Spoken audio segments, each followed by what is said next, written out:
We at this stage we have a teacher and some moms in the audience, so you are really very, very welcome.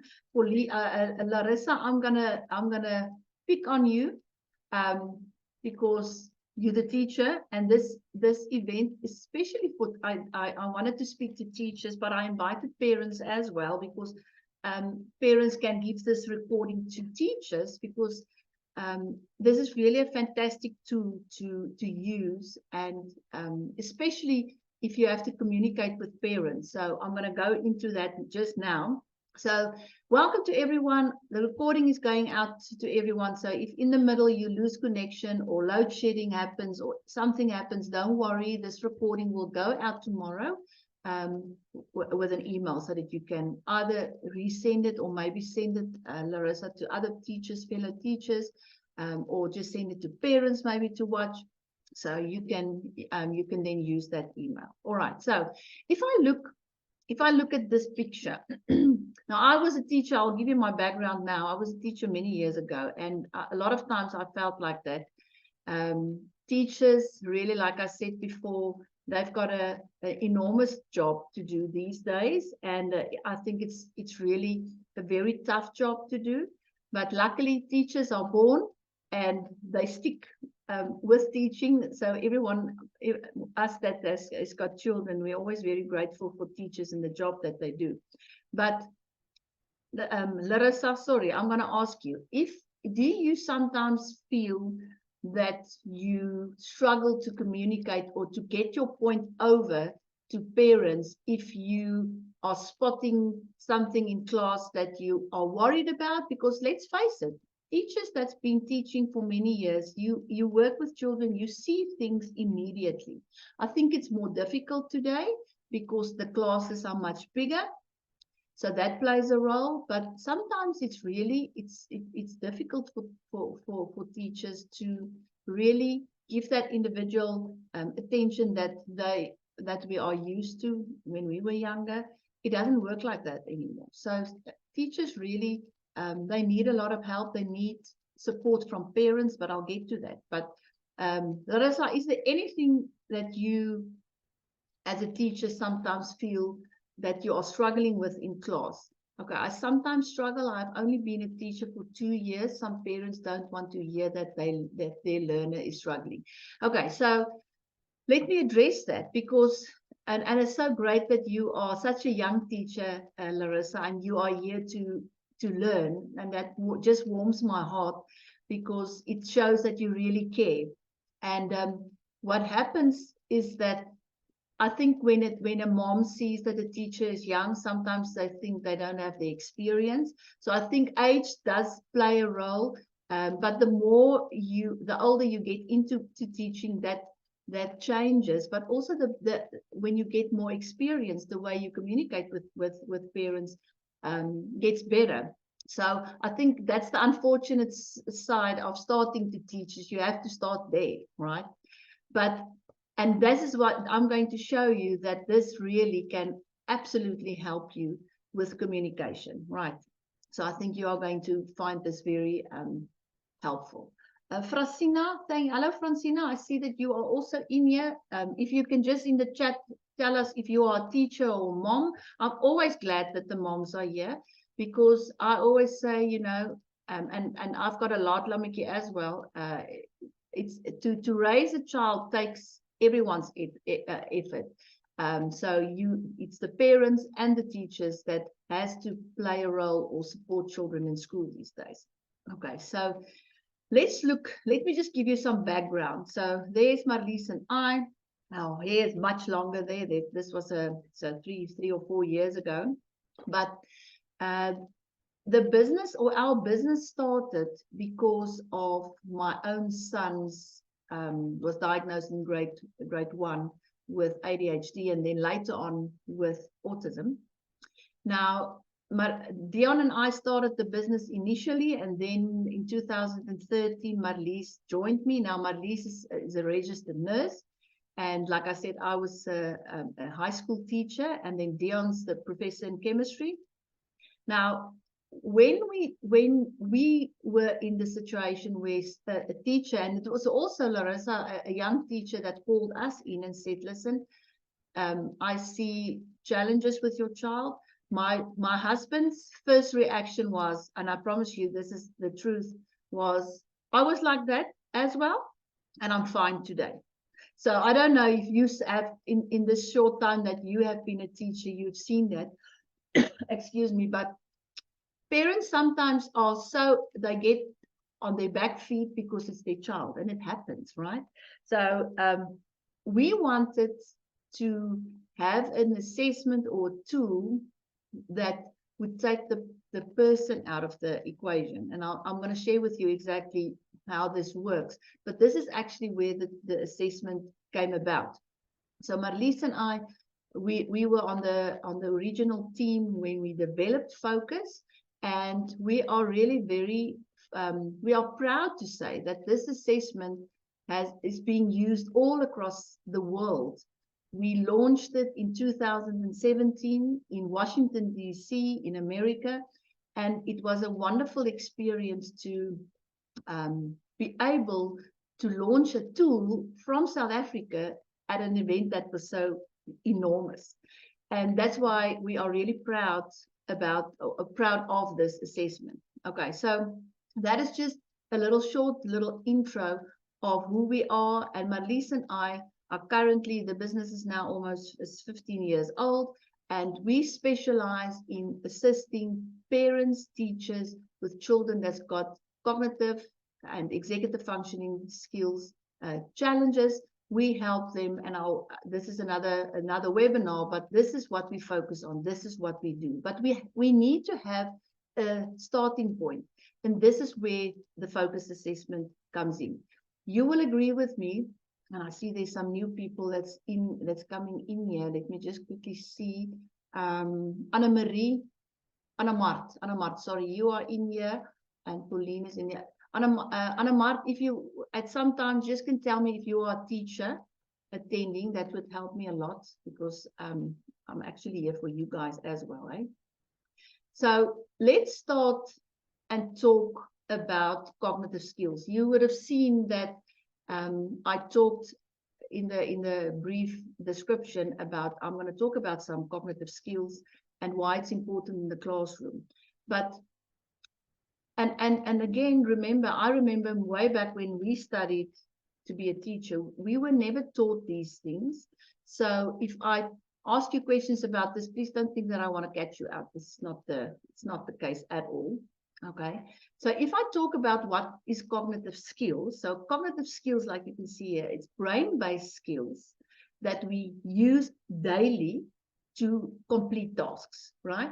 And this is the skills that we use to learn, to remember, to solve problems, okay, to pay attention in class, to filter out distractions, right? And especially, you said now you work with younger children, it's difficult in the foundation phase. Okay, Anamar, thank you. What grade are you teaching, Anamar?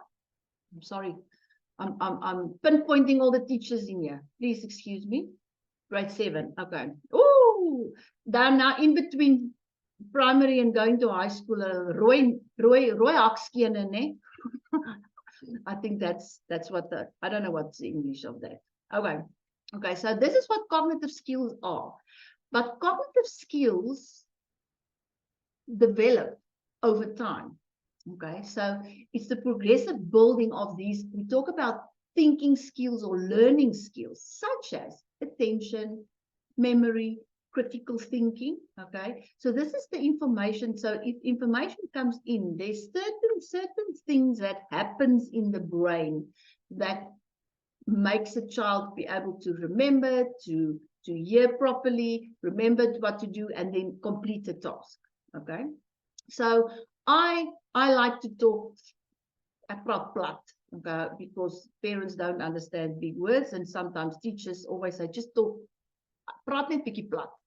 So I always imagine, I'm very visual, so I always look at cognitive skills as some, and I always forget if I have to talk about that, I always forget the English one. Wat is ratte in Engels? I always, Marlies, I always forget what is a rat. Wat is a rat in Engels? Gears, Larissa, dankie. It's late, man. It's late to just do English. Okay, it's like gears. So if you can imagine some gears and the one is going into the other, they need each other. Okay, so if one gear is sticky or it can't flow properly, it's going to affect the others. Okay, and that's why if we look at cognitive skills, and we've got a wonderful, let me show you. Okay, now I'll show you now let me show you. Yeah, I'll come back to this slide. I've got a visual here. So if you look at this tree, so at the bottom here on the left-hand side, the green one. So the roots are the cognitive skills, right? So and that's why when we talk about your early childhood development, that's why that era, that few years are so essential. And this is one thing that Marlies and I really try so hard to instill in parents, so that they know how important play is and how important, what an important role they play in the children's development. Because children are not born with these skills. It develops through the things and the actions that they do and take part in. These skills are now developing, right? Okay, so I'm going to come back to this one. I just want to go back. So why are we, because bilingual is all about the cognitive skills and then later on executive functioning skills, because it's the foundation. If this foundation, if those roots are not very strong in that soil, going up, there's going to be issues. Okay, so if we talk about why it's so important, it's the skills that a child or any person needs to be able to listen, read, think, remember, reason things out, pay attention. So those are the skills in learning, right? So the one needs the other, and I'm going to illustrate that to you. Okay, so if the one, like I said, is weak, the rest, there's going to be an outcome because of that. Okay, so but the good news is these skills can be developed, but it's also important that you understand that these skills are not isolated from each other. It's very intertwined with each other. And then also remember, if we talk about assessments also, and that's why each assessment is very individualized, because there's different things that you also have to consider, like what's happening at home, personality. Okay, so there's a lot of other external things that also plays a role if you are struggling with a student in class. Anna-Mart, what would you say is the main challenge that you are struggling with in class at this stage? If there's one thing that you can maybe pinpoint that you are struggling with in class, if you don't mind. So while she's typing, so if you look then at this tree, so here is the different cognitive skills. Okay, so you'll see here attention, because this is my main thing. When parents comes to us, and I ask them always, why are you here? Then they will say 9 out of 10 times. You can ask Marlies, and we've been doing this many years. The teacher says my child can't pay attention. It's always that. But remember, this is an observation. But unfortunately, what happens, teachers and people, okay, attention, thanks, Anna-Mart.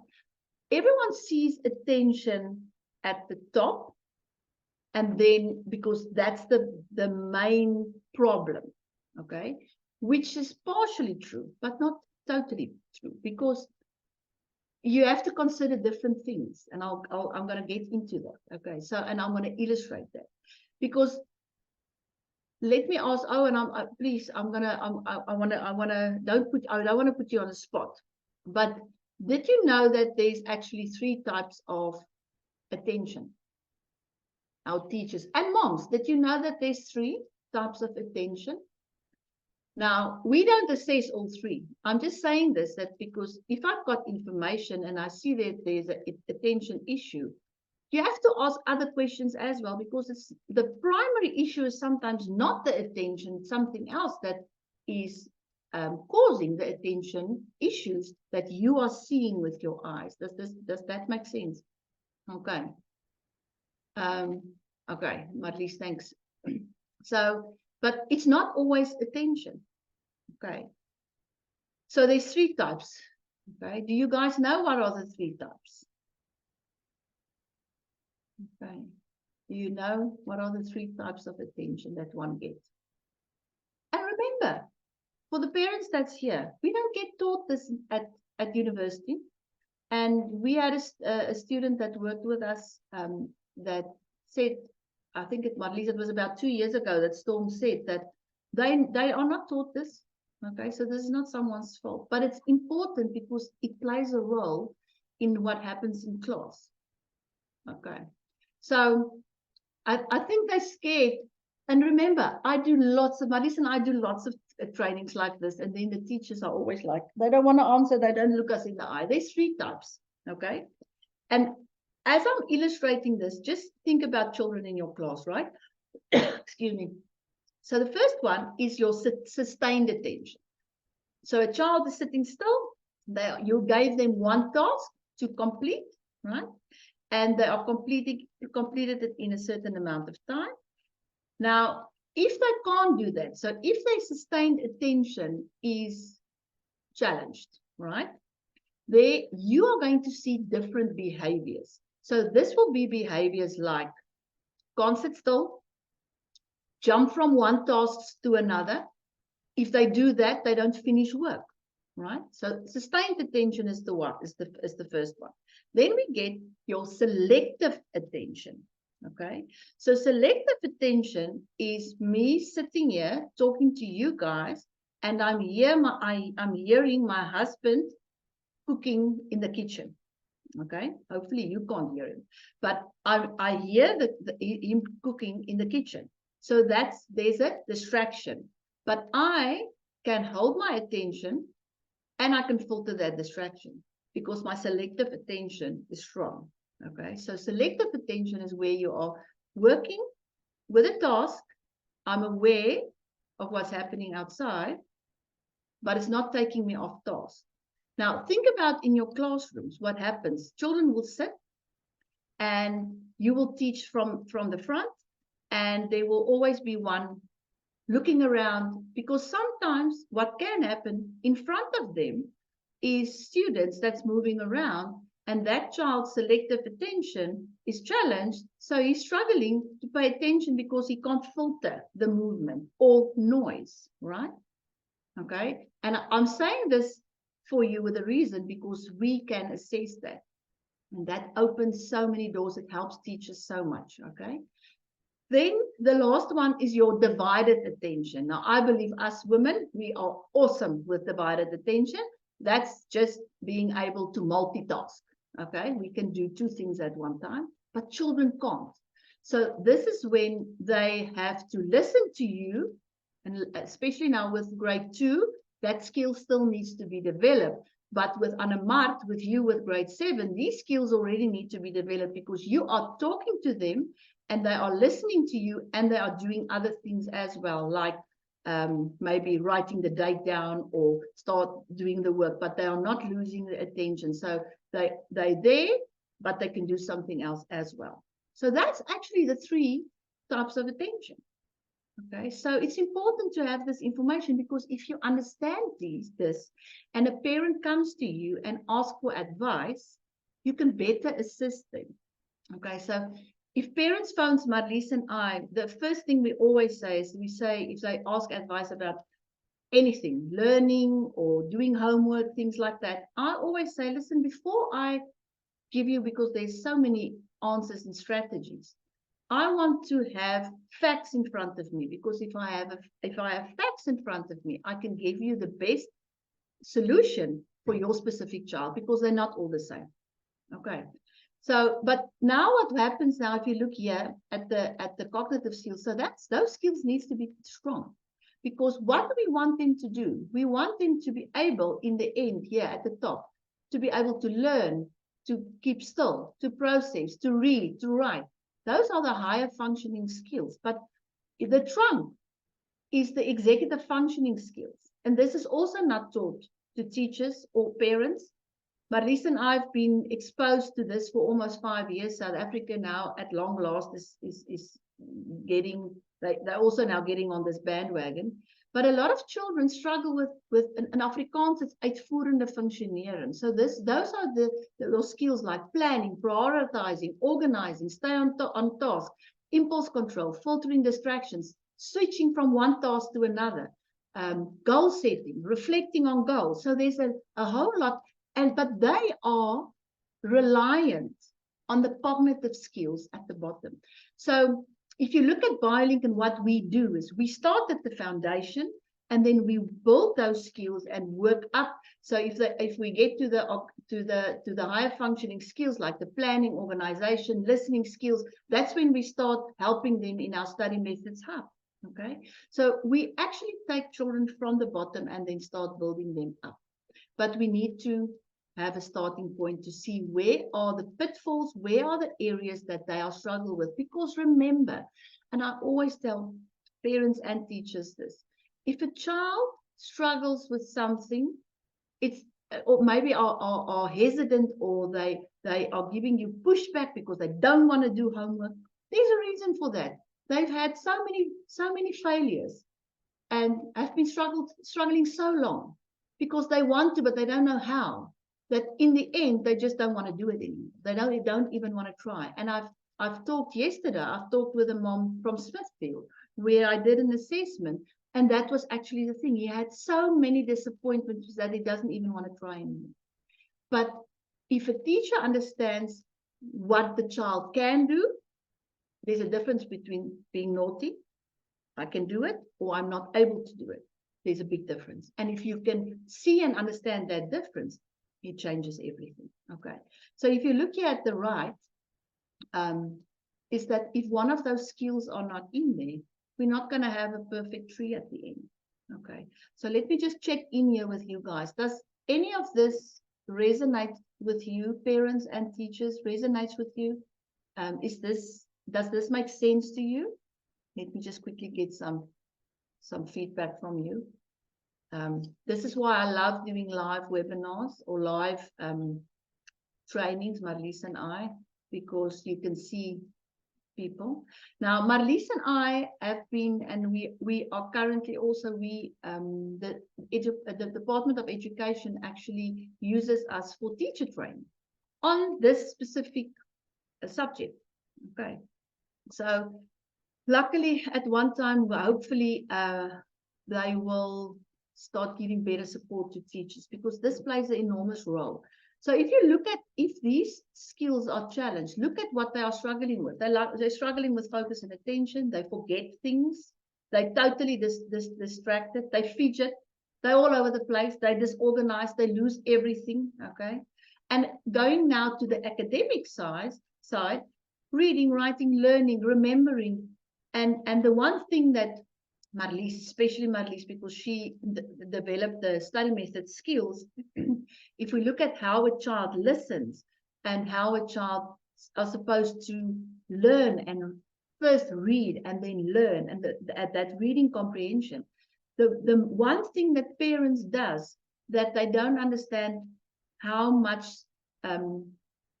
what a negative thing it is if they buy summaries for the children, and then they start learning these work out of their heads. And remember, let's face it, until grade 7 they can get away with it, but good luck in high school, because the amount is just too high, because they are just parrots. They are just repeating.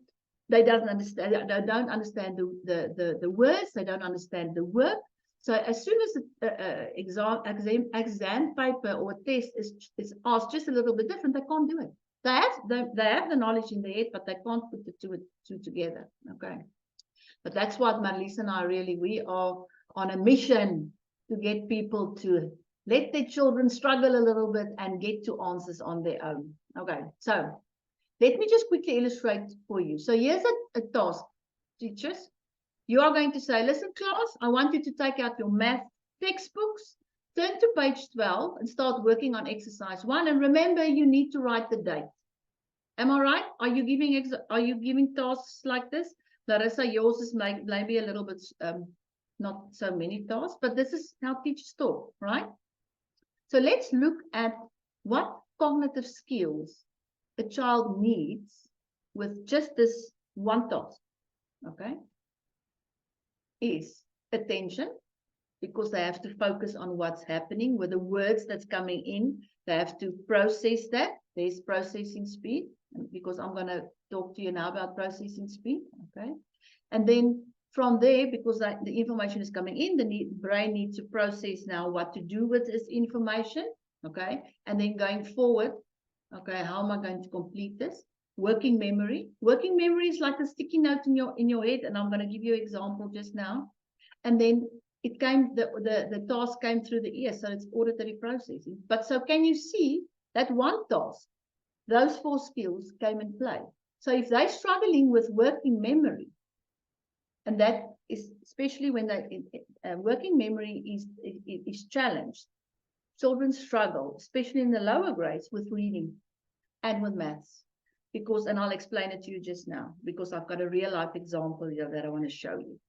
Okay, so can you see it's not so simple, okay? There's a lot of things to consider. So let's look at focus. So focus is a computerized performance test. So there's no person involved, right? No person involved. They will sit in front of a computer. We tell them it's like a game, so they think, oh, this is going to be fun. It's the most boring thing they will ever do in their life. And if you are an adult and you are curious about yourself, you can do it yourself and you'll see. It's the longest 20 minutes of your life, because the assessment's only 20 minutes long. So how it works, the child will sit in front of the screen with earphones on. There's a yellow star like that flickers on the screen very slowly. If the star is colored in, the child or the student needs to press the space bar. If it's only outlined, they need to leave it. That's all. So there's no language, no nothing. So there's no person involved. They're not stressed because they're doing this on their own, okay?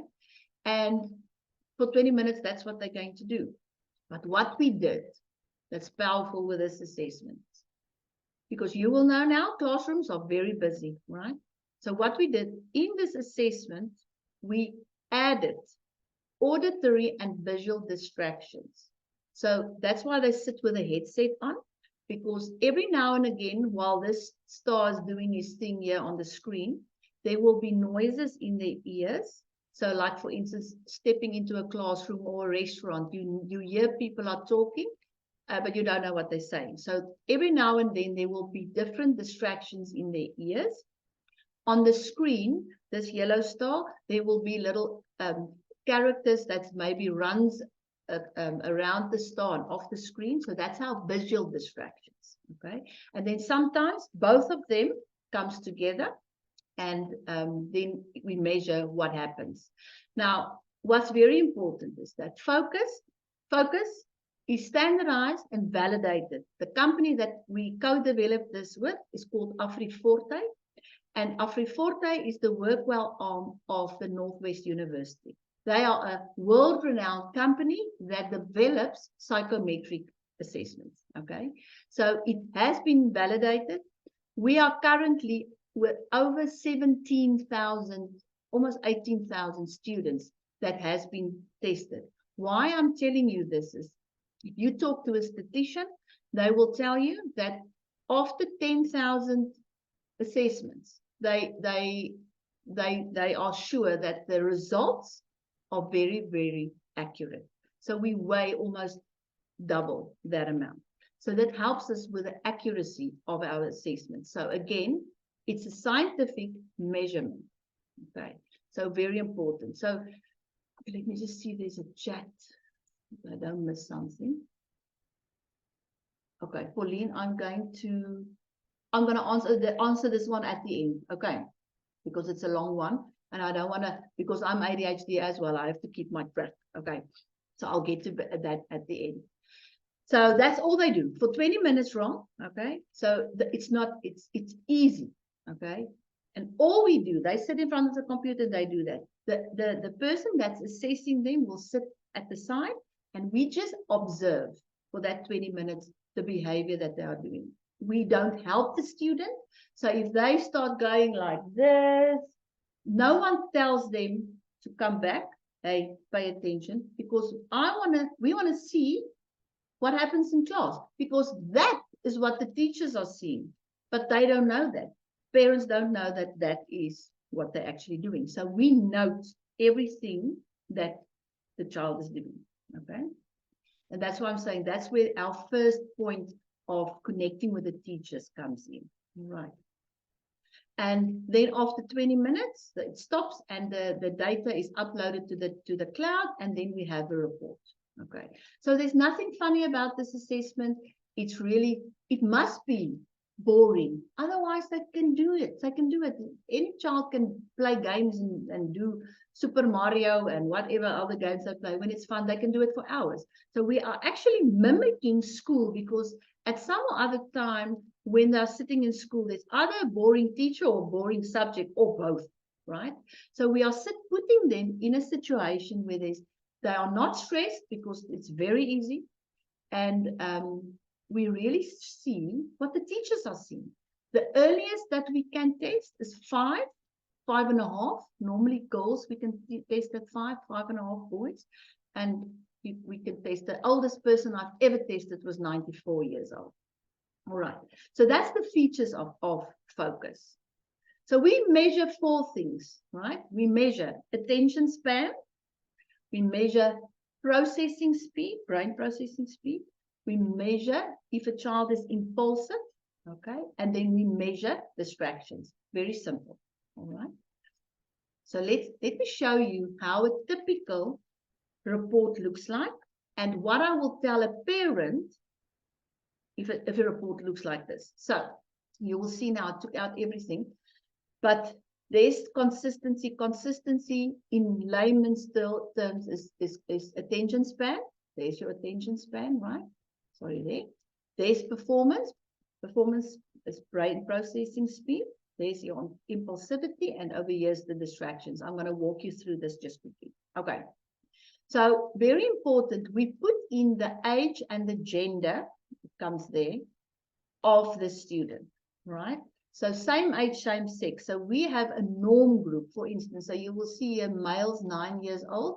So that purple line that you see there is the norm group of 9-year-old boys across the world now, but our biggest norm group is South African. Okay, so you can see there we have a norm group. Okay, now the line from there to there, see that as the 20 minutes. And of course, see how easy this is to read. The blue line, of course, is the student's score. And that is so important, the 8%. Now, and again, I'm going to use myself as an example. When we took Henry, he had very bad sensory issues. So we really struggled with that. And then every time we go back to the OT, she would say to us, he's better. And then if you are married to a scientist, they want numbers. Then he would always say, how much? How much you say is better, how much? And and it is, I mean, it's relevant. So sometimes also when a teacher calls in a parent and you tell them you suspect an issue or challenge, let's say with attention, the way that parent interprets that is going to be different. And let me just give you an example. For instance, a parent that's very highly strung. So if you know Hetty Brits and you know that the trees, your rose bush moms are going to be very agitated, very strict. They are going to be so nervous, and then it's going to be negative. It's going to be bad. It's not going to be nice. A palm tree mom is going to think, oh, they're going to outgrow it. So when a message comes to a parent, you need to consider the type of personality that you're dealing with, okay? But if you can give them facts, a number, that changes everything. So with a focus assessment, You give them just that. So what I then normally do is I take the 20 minutes, I work out 8% of 20 minutes. Now, in this case, it's 1.5 minutes, 1.6 minutes. So now if you, let's say you're a teacher and you know that this child is struggling, and you can now show a parent what I see, but now I'm giving you a number, then this becomes a very realistic reality. And that's when they realize that they need to do something. Because a lot of times, and you can ask Marlies, over the years that we've been doing this, parents will come to us and they will say to us, you know what? Then the child said, let's say in grade 5, the teacher was, from grade 2, the teachers were saying, he's struggling, but I thought he's going to outgrow it, or it wasn't so bad. So she now then they know the teachers were all right, but the teacher didn't have an assessment like this in their hands, because this makes it more reality, a realistic reality for them to realize that, listen, we need to assist this child, okay? And the younger we can help them, the better, okay? But so if we look at consistency, so what we want, the consistency and the performance, we want the scores to go to the right-hand side of the paper. So we want the score as high as possible. So if a child has got attention issues like that, this is the behavior that you guys are going to see in class. You're struggling to get them to start tasks, okay? In the chat, tell me if you relate to this. You struggle to get them to start. And remember, again, it's not because they don't know. They don't want to, they don't know where to start. They don't know how to start, okay? They need guidance, right? Or just as soon as you get them going, they say, I have to go to the bathroom. Or, can I just quickly go get something from my bag? Larissa, are you seeing that for some of your students? Okay. You will see that today they can do something. Tomorrow, if you do that same thing again, they've never seen that before in their life ever. Okay. So consistency. So if I talk about consistency, is starting a task, completing a task in that given amount of time, and my quality of work stays the same. So we want that score as high as possible. Okay. Because we want optimum attention, because it's important. Okay, so I hope I still have you here, right? Okay, you see it 100% all the time. Okay, great. But can you see now how this changes everything? Because now you observe, but now we've got a scientific report that's going to remember, and this is not the beginning, and we don't test all cognitive skills, right? But some of these skills are building on others. So it just helps us to get a better roadmap to help the parents and the child. So if we look at performance, for instance, now this one is so important. So performance, brain processing speed coming in, process, and now we have to either answer the teacher, I have to write something, or there's other tasks that I need to do. And this is the one, teachers, that a lot of times you get wrong because you don't have this. If you stand in front of the class and you gave that same instruction that I gave you now, listen, take out your math books, go to page 12, do the multiple step directions, right? And what happens? The hands go up, or they get lost because they may be too scared to ask you. So now, how does it look like to you? It looks like this child is not paying attention. Sometimes it's not. Sometimes it's because you are giving them too many multiple steps, and the brain can't process all of that information at once, so they start losing track, okay? So sometimes it's slow processing speed, but it looks like attention. It's something totally different. If you look at slow processing speed, those behaviors it's those children that takes forever to complete. They can't finish. They can't finish. Homework at home just also takes forever. Okay, they are just too slow. And remember, it's not the child is slow. A lot of times parents are very agitated, and I say, listen, I'm not saying your child is slow. Your child's ability to process the information coming to them is they need a little bit more time, right? And they get away with this in the foundation phase, guys, but as soon as they if they have a challenge in the foundation phase, we start picking them up later on, because remember, the children are very bright, so they get away with their brightness. And then we start picking them up when they are going into the higher grades. Okay, so homework takes long. Very, very poor listening skills. Okay, they normally struggle with reading. They're normally struggling with maths. Why? Because processing speed is the one cognitive skill that it's the foundation, because the next skill that builds on that one is working memory. And working memory is essential for reading and for maths. So how does working memory work? Working memory is, let me quickly do this example. Do this with me. 10 plus 3 plus 4.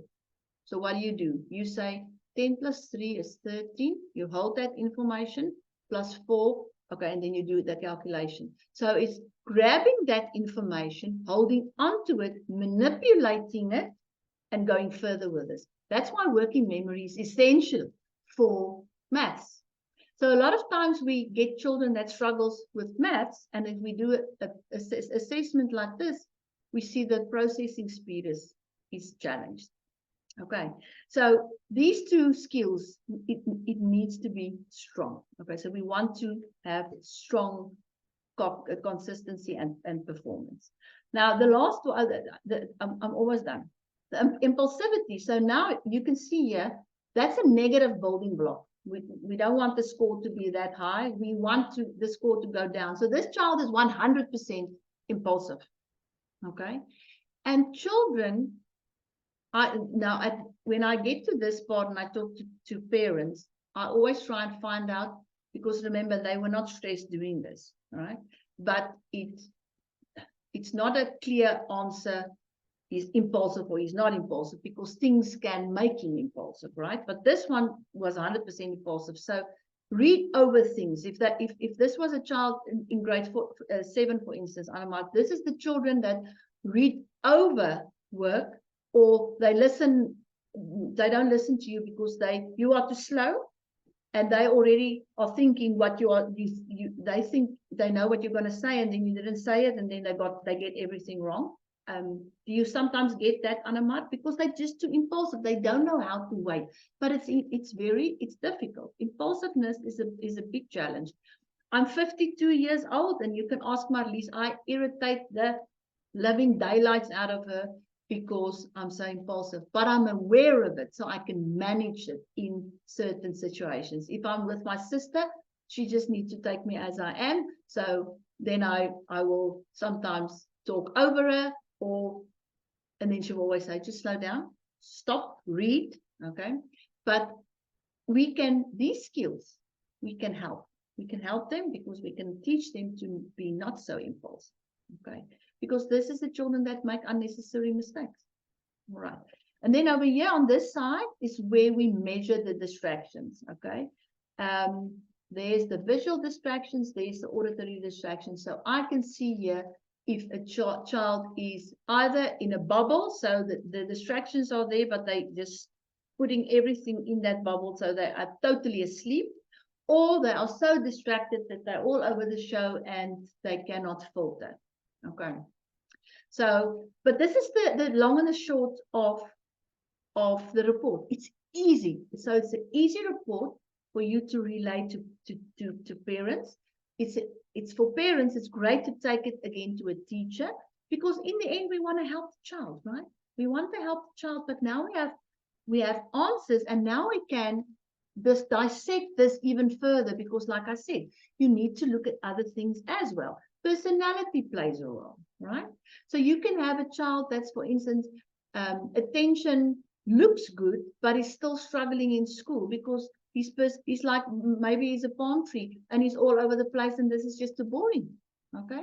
So there's a lot of things to consider, but that's why when we sit with parents, we really try and personalize this to really get to the root of this.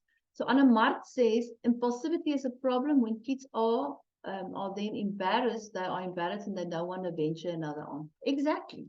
Okay. But the thing is, they don't always understand that. Okay. And it's a big issue.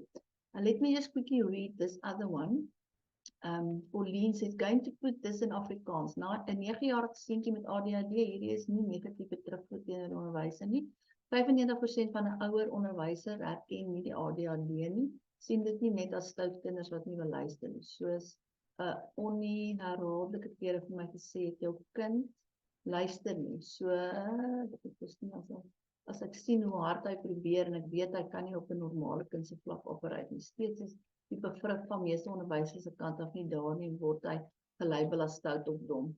Jy sê, en ek moet vir jou sê, Pauline, dit is sleg, en onthou, wat so sleg, oh sorry, what's so bad about this is that it's not all teachers, because, and I've seen it so many times, that the next year you get a teacher that's personality is different, and then they take that child, and that child just, the stuff that they struggled with last year is just not a problem with this teacher, because she adapts and she understands. And that, unfortunately, is life, right? The most important thing is that we equip our children the best we can, and just keep communicating with teachers, because they do want to help, right? Sometimes I just think you guys that's teachers, you can say they are just so overwhelmed with all the stuff and the negative things and everything that they need to do. It's difficult. It's really, really difficult. But that's why Marlies and I always believe to go sit around the table and talk this out and get a roadmap and a starting point to just take the child and help them as far as that as you can. Okay. Okay, so it's so sad because if they can only see the most of the kids in the class don't understand the same questions or information, see, it's so often when we do our study. Marlies, would you like to unmute, or should I just quickly give them this example? We do a lot of study methods courses. Well, okay, I will. I do a very small part, but Marlies does the whole thing. And like I said, she developed this really, because remember, we've been working with children forever, and our own children that's now big went through this whole program. But what we do with the children is, if they sit there in front of us, and we did it now in Garden Route just now. So Marlies would ask the children, do you understand what I just said? And they will all say yes, yes, yes. And then in the end, when she asks certain questions, we realize, because we give them this certain piece, we know, Marlies already know the words that they don't know, but they don't want to say anything. So what she does then is she tells them, listen, take this piece of this paragraph, and then take your pencil and just mark the words that you don't understand. All right. And then they mark it. And then she will take a paper. I'm getting goosebumps because it's such an amazing thing to do, and to see it changes the way children sees this. Then she would say, okay, he marked Vince. Who marked Vince? All the hands will go up. So she will identify certain words, and then she'll say, okay, who marked it? And then all those words go, all those hands comes up. And that's when they realize, you know, I'm not alone in this. Okay. So, and that's why a lot of times we have teachers. We had now a teacher in Garden Route that said, I'm going to start absolutely change the way I teach, because this makes so much sense to me. Okay. So we can really help and assist teachers. It can help you, but parents, it helps you as well to work together with the teachers. And Pauline, I really believe that somewhere there must be a common ground where you can get results with your child. Okay. All right. So is there any questions? So the assessments, we've got agents all across South Africa. So if you go to our website, biolinkbraintraining.com, you will find there's an agent list. So Moira, for instance, that's on here, she's in Botswana. So we've got loads of agents all across South Africa that you can go to a center, you take your child, we do the assessment, and we do the feedback. She will do the feedback with you, and that feedback normally takes an hour. We really dissect this. We really do our best to give the most informative information so that we can from there go further, right? If you are in an area, where are you guys from, Anna-Mart, Larissa? If you are in an area or you're part of a school, schools can get this assessment. They can use it in schools. We can assess, like I said, this month, just up to now, I've assessed more than 10 children. Urania, Smithfield, all over South Africa, or actually all over the world. I'm assessing someone tomorrow in Canada. Okay, so we can assess any place in the world if there's not an agent near you. If you are a professional that maybe wants to incorporate this tool into your practice, that's an option. If you are a teacher that say, but listen, is this something maybe that we can, Anna-Mart, Kreersdorp, okay. You've got Natasha in your area. So you can go to Natasha, she's an optometrist, her and husband, and they are awesome. But if you are a school that wants to, in an area where there's not an agent, because we've got contracts with our agents. So if you are a school, for instance, in a place as well, and you want to do this, please reach out to us. We can help you. Or if you want us to assess children, we can work out a plan to help you. And if you want teachers, if you want, we do this type of training with a lot of teachers, because if you really want to make a difference, you need information. So we do teacher trainings that we can help you with, but specifically in this, understanding what happens in the classroom, because you know what happens. Your frustration goes down, communication, parents' attitude also changes, because most of the times what the teachers saw is reflected on the report. And now it's not a thing of I told you so. It's just a fact of, okay, now we've got the observation, we've got the number. This is not that the child don't want to do it, they can't do it. Okay, what's the next steps? Okay, does that make sense? All right. So over here at the bottom, okay, we have had Natasha at our school. We give workshops to our teachers and parents. Okay, great. Yeah. So you know, Natasha is awesome. She's great. Okay. And she's a very lovely person and very, very helpful. Okay. But here's our email address here at the bottom if you want to get in contact with Marlies and I. So Marlies says here, it's not necessary that our children struggle so much. There is help. We are so passionate about helping children, parents, and teachers. It takes a village. It's absolutely true. That's why Marlies and I travel wherever. Okay. We love traveling, my sister and I, but it's amazing in Keetmanshoop, we had a study methods course, and that one little boy, when that light bulb just went up, when he started getting things right, because he was struggling so much, he still sends us voice notes to say how it's going with him. Now that's amazing. Okay. Okay. So is there any other questions? I hope I've give you some things to think about. So if there's questions, pop it in the chat. Let's see. Did you learn something? Pauline, if you need further assistance, reach out to us, and together with Estelle, let's see what we maybe can do to help you. Okay, Marlies wants to know if you enjoyed the webinar. Okay, we were not a lot of people. Let me just see who's still on here. Okay, Francina is on, Larissa and Pauline is still on. Okay, I'm glad, Larissa. And I really want to salute you for being such a young teacher and yeah, wanting to understand and better help the children and better help the parents. Okay, you opened my eyes really. Okay, thank you very much. Francina, I'm so happy that you were here as well. Anna-Mart, I hope this was helpful for you too. Okay, Moira. Yeah, one of these days we're going to visit Moira in Gaborone. So, no, it was a big pleasure. So, any other questions? Otherwise, I'm going to say good night and thanks again.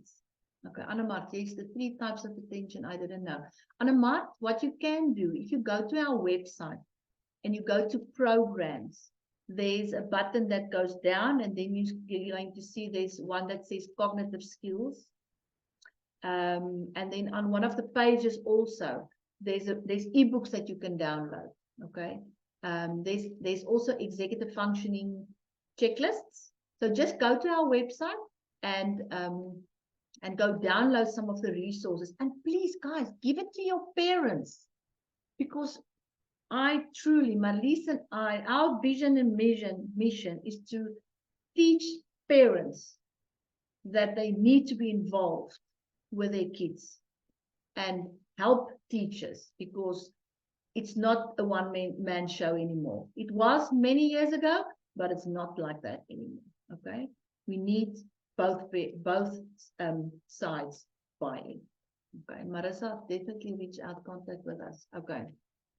We'll definitely be in contact with you. Thank you to all the teachers making an effort and understand ADHD. Yes, Pauline, we feel like, because that's why I was saying, you know, it's so important that it's not all of them. Okay.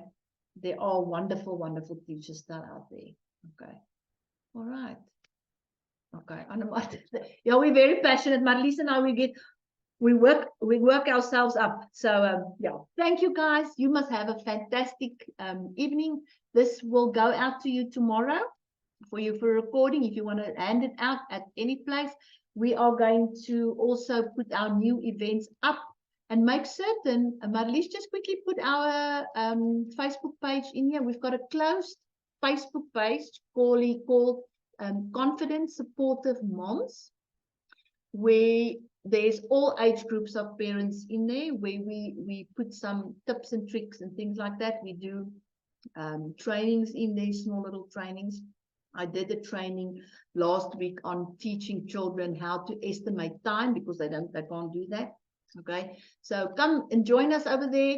Let your parents come and join the group, because we really try and make it informative, and it's just a great and supportive community for parents, because they need to educate themselves on what their children need. Okay, guys, wonderful speaking to you, and I hope to see you in further webinars on our platform. Bye-bye.